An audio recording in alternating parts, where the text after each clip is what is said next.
నమస్తే SR7 news కి స్వాగతం.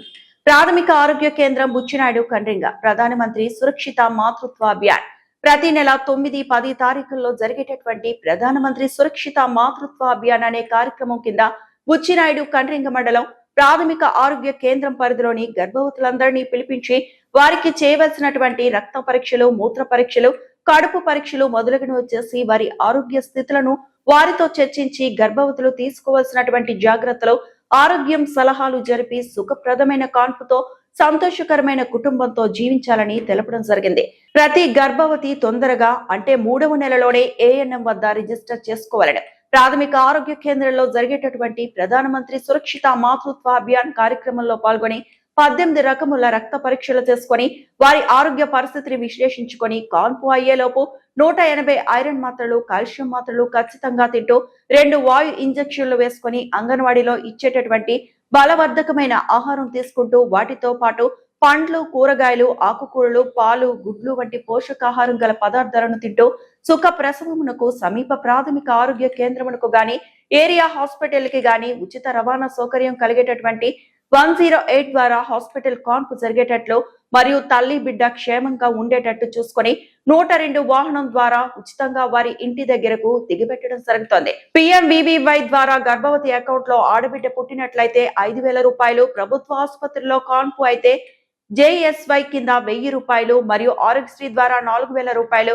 ఆ గర్భవతి అకౌంట్ లో వేయబడుతుంది. ఇన్ని సౌకర్యములు గల ఈ పథకాలన్నిటిని ప్రతి గర్భవతి వినియోగించుకొని తల్లి బిడ్డ క్షేమంగా ఉండేటట్లు, వారి కుటుంబం సంతోషంగా ఉండేటట్లు చూసుకోవాలని ప్రాథమిక ఆరోగ్య కేంద్రం వైద్యాధికారి డాక్టర్ మురళీధర్ రెడ్డి, డాక్టర్ ఉదయ్ కుమార్ మరియు ఆరోగ్యాధికారి DN వెంకటేశ్వర్లు తెలిపారు. Reporting SR7 news channel reporter B Ramachandraiah. బాగా ఆరోగ్యంగా ఎదుగుతుంది. అర్థమైందా? ఇప్పుడు మీరు తీసుకునేది ఉదయం ఒక 4 ఇడ్లీ తింటారనుకోండి, గర్భంతో ఉండే 2 ఇడ్లీ తినాలి, 6 ఇడ్లీ తినాలి, లేదంటే 7 ఇడ్లీ తినాలి. ఎందుకు? మీకు ప్లస్ మీ కడుపులో ఉండే బిడ్డకు కూడా ఎక్కడ నుండి పోతుంది ఆహారము? మీ ద్వారానే పోతుంది అనమాట. కాబట్టి మీరు ఆహారము బాగా ఎక్కువగా తీసుకోవాలి. అదే టైంలో చిన్న చిన్న పనులు చేసుకోవాలి. మరీ బరువైన పనులు, కష్టమైన పనులు చేయకూడదు. మీ ఫోన్ నెంబర్ తీసుకునేసి మీకు మమ్మల్ని రిజిస్ట్రేషన్ చేసుకుంటారు. ఆ రిజిస్ట్రేషన్ చేసుకున్నటువంటి నెంబరు స్టేట్ లెవెల్లో వెళ్తుంది. స్టేట్ లెవెల్లో వెళ్ళినప్పుడు వాళ్ళు ఏం చేస్తారంటే అవన్నీ ఫీడ్ చేసి పెట్టుకుని మీకు సంబంధించి 6 వారాలు ఉండేవాళ్ళు, 12 వారాలు ఉండేవాళ్ళు, 14 వారాలు ఉండేవాళ్ళు ఉంటారు కదా, వాళ్ళందరికీ ఫోన్లు చేస్తూ ఉంటారు. వారానికి ఎవరికైనా ఫోన్ కాల్ వచ్చిందా? ఎవరికి రావడం లేదమ్మా?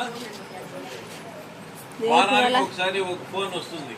వచ్చి మీ యొక్క ఆరోగ్య పరిస్థితి, మీరు ఏమేమి తీసుకోవాలి, మీ యొక్క ఆరోగ్య పరిస్థితి ఎలా ఉంది, ఇవన్నీ కూడా వాళ్ళు మీరు ఏం చేసుకుంటే మంచిది, ఎప్పుడు హాస్పిటల్కి వెళ్ళాలి, ఎప్పుడు టీటీ వేసుకోవాలి, ఎప్పుడు ఐరన్ ట్యాబ్లెట్స్ తీసుకోవాలి, ఇవన్నీ కూడా వాళ్ళు రికార్డ్ చేసి ఉంటారు. దాన్ని వినిపిస్తారు. దాన్ని వినాలి. మీరు వింటే డాక్టర్తో మాట్లాడినట్టే లెక్క మీకు. అది మీరు ఒకవేళ మీరు వినలేదనేసారంటే దీంట్లో ఒక నెంబర్ ఉంది వెనకాల. ఈ నెంబర్ కానీ మీరు డయల్ చేశారంటే మళ్ళీ వాళ్ళు మీకు వినిపిస్తారు. వెళ్తారు నెంబర్ లేదా మన ఇంట్లో? వెళ్తారు నెంబర్ లేదా? ఉంది సార్. ఇక్కడ ఉంటుంది వెనకాల అట్టలో లాస్ట్లో. ఈ బుక్ మొత్తము మీరు చదివారంటే దీంట్లో గర్భవతిగా ఉండేటప్పుడు మీరు ఏమేమి ఆహార నియమాలు తీసుకోవాలి, ఏమేమి ఆహారం తీసుకోవాలి, ఎవరిని సంప్రదించాలి, ఎప్పుడు హాస్పిటల్కి వెళ్ళాలి, అన్ని నీట్గా బొమ్మలతో సహా వేసి రాసి పెట్టున్నారు. అందుకే ఇంత బుక్ మీకు ఇచ్చేది చేతికి. అర్థమైందా? కాబట్టి దీన్ని మొత్తాన్ని చదవండి.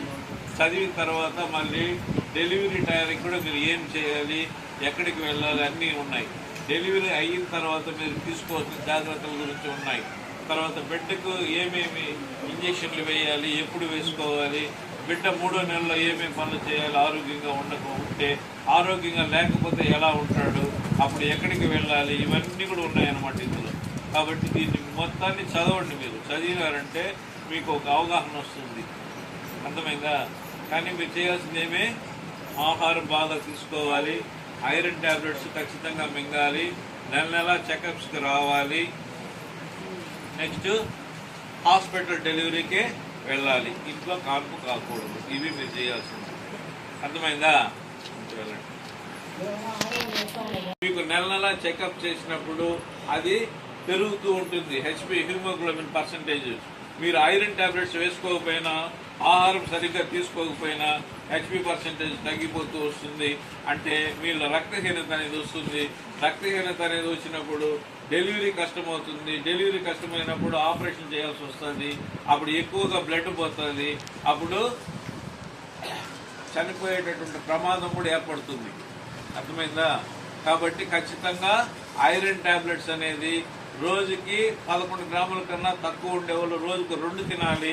11 గ్రాముల కన్నా ఎక్కువ ఉండేవాళ్ళు రోజుకి 1 ఖచ్చితంగా తినాలి. దాన్ని అది నెల నెల మీరు సిస్టర్స్ దగ్గర అడిగి తీసుకుని మరి చేతిలో పెట్టుకుని దాన్ని వాడాలి. అర్థమైందా? డెలివరీ అయ్యేటప్పటికి మీరు ఎన్ని టాబ్లెట్స్ వాడాలి? 180 టాబ్లెట్స్. అంటే 3వ నెలలో మీరు గర్భం అని తెలుస్తుంది కదా.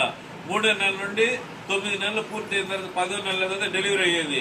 కాబట్టి 6 నెలలు ఉంటుంది. 6 నెలలు ఉంటే 180 రోజులు. 180 రోజులకి 180 టాబ్లెట్స్ వాడాలి. 11 గ్రాముల కన్నా ఎక్కువ ఉండేవాళ్ళు. 11 గ్రాముల కన్నా తక్కువ ఉండేవాళ్ళు ఎన్ని వాడాలి? డబుల్, అంటే 360 మాత్రలు వాడాలి. అది ఖచ్చితంగా ఇది గుర్తుపెట్టుకోండి. డెలివరీ అయిపోయిన తర్వాత కూడా 6 నెలల పాటు ఈ టాబ్లెట్స్, ఐరన్ టాబ్లెట్స్ ని మీరు ఖచ్చితంగా వాడుతూ ఉండాలి. నెక్స్ట్ 2 వాయు సూదులు వేస్తారు. టీటీ ఇంజక్షన్లు అంటారు కదా, అవి 2 వేస్తారు. అవి 2 ఖచ్చితంగా వేసుకోవాలి. అవి వేసుకుంటే డెలివరీ టైంలో మీకు ఆ వాయు రోగం అంటారు అది రాకుండా ఉంటుంది. లేదంటే ఆ టెటనస్ అనేది వచ్చే అవకాశం ఉంటుంది డెలివరీ టైంలో. కాబట్టి 2 సూదులు ఖచ్చితంగా వేసుకోవాలి. 180 టాబ్లెట్స్ ఖచ్చితంగా మింగాలి. ఇక్కడికి నెల నెల చెకప్స్కి రావాలి. హెచ్పి ఐరన్ తర్వాత కాల్షియం టాబ్లెట్స్ ఇస్తారు, వాటిని మింగాలి. వీటితో పాటు మీరు కూడా మంచి బలవర్ధకమైనటువంటి ఆహారము తీసుకోవాలి. పండ్లు, ఆకుకూరలు, కాయగూరలు, తర్వాత ఎగ్గు, పాలు. ఇవి అంగన్వాడీలు ఇస్తున్నారా మీకు? అంగన్వాడీలు ఏమేమి ఇస్తున్నారు? ఖర్జూర కాయలు ఇస్తున్నారు కదా. ఆ ఖర్జూర కాయలు కూడా బాగా నల్లపూలు